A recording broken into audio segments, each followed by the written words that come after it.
घटनाओं के एक चौंकाने वाले मोड़ में टर्निंग पॉइंट यूएसए के संस्थापक और एक प्रमुख ईसाई कंजर्वेटिव आवाज चार्ली कर्क की हत्या ने वैश्विक पुनरुत्थान के एक अभूतपूर्व लहर को जन्म दिया है।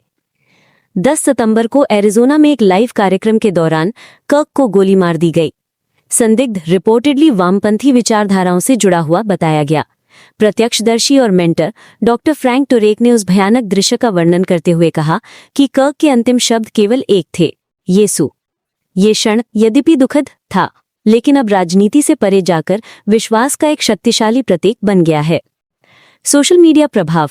कुछ ही दिनों में हैशटैग चार्ली कर्क रिवाइवल जैसे हैशटैग सोशल मीडिया पर तेजी से फैल गए और एक्स पर 1 करोड़ से अधिक इंप्रेशन दर्ज किए। जो शुरुआत में शोक था, वो जल्द ही नए विश्वास की गवाहियों में बदल गया। भटके हुए ईसाई चर्चों में लौट आए और पहली बार लोग बाइबल पढ़ने लगे। अमेरिका में पुनरुत्थान। पास्टर माइक सिग्नोरेली ने इस घटना को भविष्यवाणी की चेतावनी बताते हुए ईसाइयों से आग्रह किया कि वे अपने विश्वास में साहसपूर्वक खड़े रहें। लाइफ सर्ज और फेथ फेस्ट जैसे बड़े आयोजनों में हजारों लोगों ने उद्धार के निर्णय लिए और विशाल क्रॉसों के नीचे बपतिस्मा शक्तिशाली पुनर्नवीकरण की छवियां बन गए।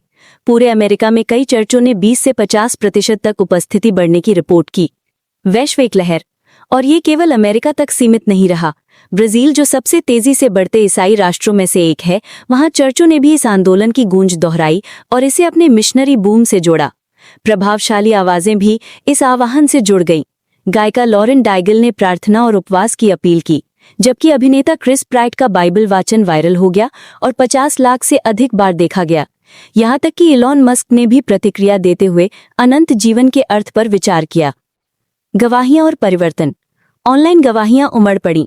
ओनली फैंस छोड़ने वाले निर्माताओं से लेकर रोजमर्रा के विश्वासियों तक, जिन्होंने अपने नए विश्वास को साझा किया। कुछ रिपोर्ट्स में यह भी दावा किया गया कि व्हाइट हाउस अधिकारियों ने सुसमाचार के श्लोक साझा किए और उपराष्ट्रपति वैंस ने सार्वजनिक रूप से नाइसीन क्रीड का पाठ किया। विवाद। फिर भी ये पुनरुत्थान विभाजन से मुक्त नहीं रहा। जहां कई नेताओं ने कर्क को ईसाई शहीद बताया, वहीं अन्य ने उनकी मृत्यु का राजनीतिकरण करने के खिलाफ चेतावनी दी। अलेक्जेंड्रिया के एक पास्टर को उनके समर्थन वाले बयान पर तीखी आलोचना का सामना करना पड़ा। फिर भी गवाहियों की शेयर गति यह दर्शाती है कि एक गहरी आत्मिक लहर चल रही है। विरासत और समापन। चार्ली कर्क की यात्रा 5वीं कक्षा में क्रिश्चियन हेरिटेज एकेडमी से शुरू हुई थी, जहां उन्होंने पहली बार अपना जीवन मसीह को समर्पित किया था। आज वही साधारण समर्पण लाखों लोगों को प्रेरित कर रहा है। जैसे ही पूर्व राष्ट्रपति ट्रंप और उपराष्ट्रपति वैंस 21 सितंबर को उनके स्मरण समारोह की अध्यक्षता करने की तैयारी कर रहे हैं, बहुतों का मानना है कि ये त्रासदी एक ध्रुवीकृत दुनिया में आध्यात्मिक जागृति का निर्णायक क्षण बन गई है। अराजकता से आशा उठ खड़ी हुई है और एक चर्च नेता के शब्दों में, ये केवल एक राजनीतिक कहानी नहीं है, ये परमेश्वर की चाल है।